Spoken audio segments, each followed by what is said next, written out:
Good morning, friends. My name is Bharatesh Suvarna, and I'm the principal coach at Inspiring Evolution. I have with me Baldeep Kaur, who is the founder and CEO of Inspiring Evolution. She is a psychologist and a positive psychology coach. Good morning, Baldeep. How are you doing Hi, today? good morning. Absolutely fine. How are you? Fantastic. Um, Baldeep, my question today is on the leadership, right? Especially today in situation which is very untoward, something like what is going on right now. How should a leader handle himself, wherein he has to kind of keep both the strategy of the business to grow and the empathy towards his people? What would be your advice to the leaders of today? I feel it's extreme. It's a very, very difficult situation to deal with. And because it involves so many things need to change, and that too at one go.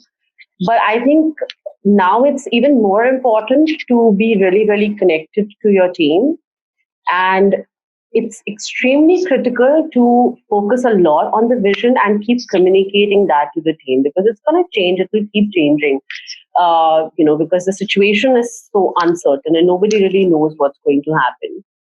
Also, don't try to do everything at one go. Prioritize. If you will prioritize, your team will prioritize, and you'll be able to handle the situation much better. That's what. And another thing that's extremely important is to work on yourself, because all the games are won here, right? So it's extremely important to work on this, and there's a very, very simple strategy for that, and I would come to that. But before that, I would like to understand from your perspective as well, considering you've led so many organizations, such as Raymond's and Landmark. I would like to understand from your end, what was your process to deal with any challenging situation, which is not a very ordinary challenge. This is a very out of the ordinary kind of situation. So how did you deal with it as a leader?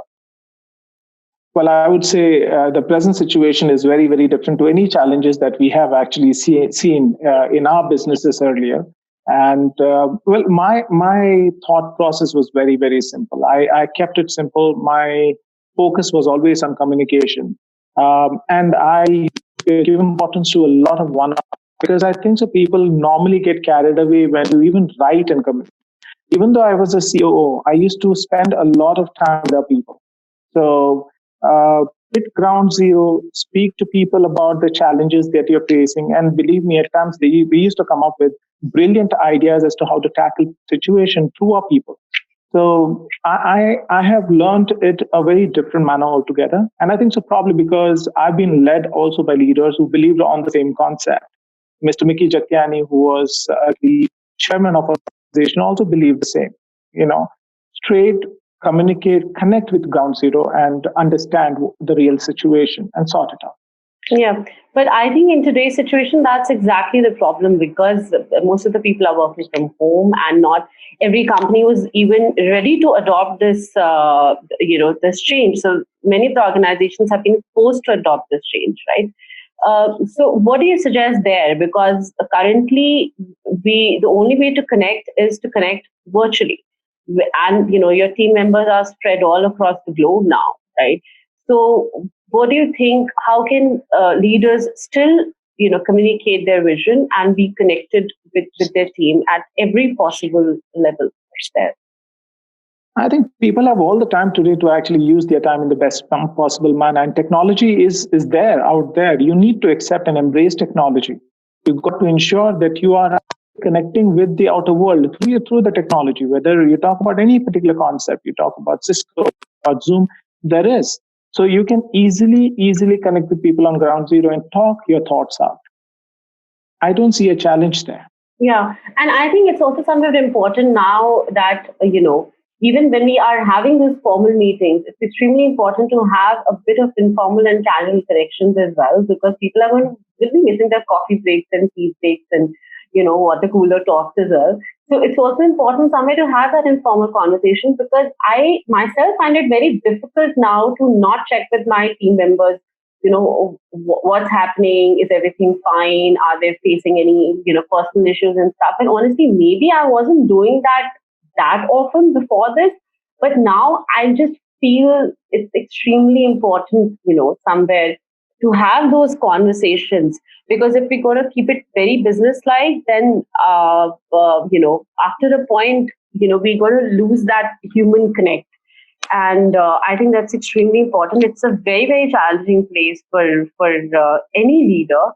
But my biggest suggestion right now to any and every leader that's out there is to please focus on yourself as well, because you are the one who is given this opportunity to lead in such a difficult time. But you need to understand that every leader needs to work on himself and herself. I mean, it is so important now.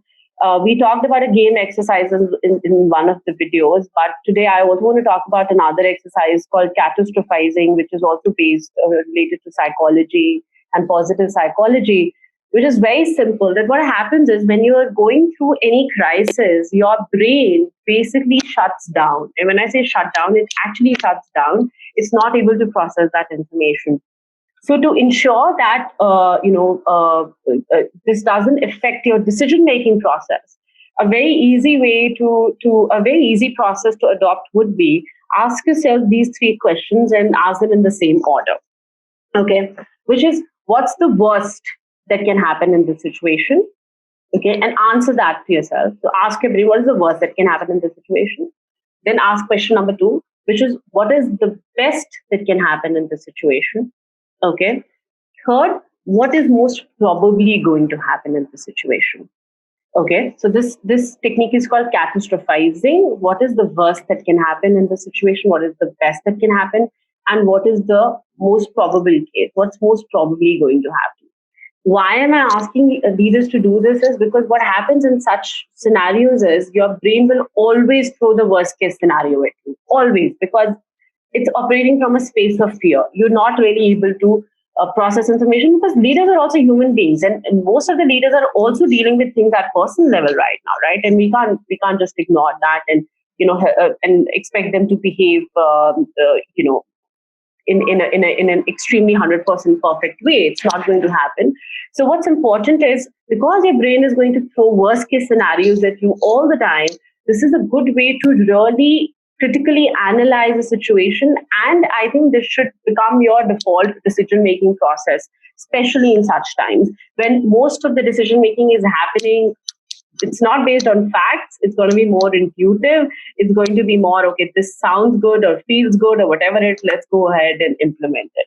So we need such processes. So I would suggest that everyone should use this, not just professionally, but also in your personal space. That's so true. We tend to take decisions at times. I mean, the whole concept that you broke it down and you've given, that is going to be very, very helpful, because as of now, I feel we tend to take more on what we see and what we hear. Yeah. Situation is like that. So I think it was a brilliant thought process there, which you have given, and I'm sure viewers they're going to learn from this, and will be able to take forward in the right manner. So thank you, Baldeep, for the insight, and I hope the takeaway was good. I hope it is going to help all of you guys.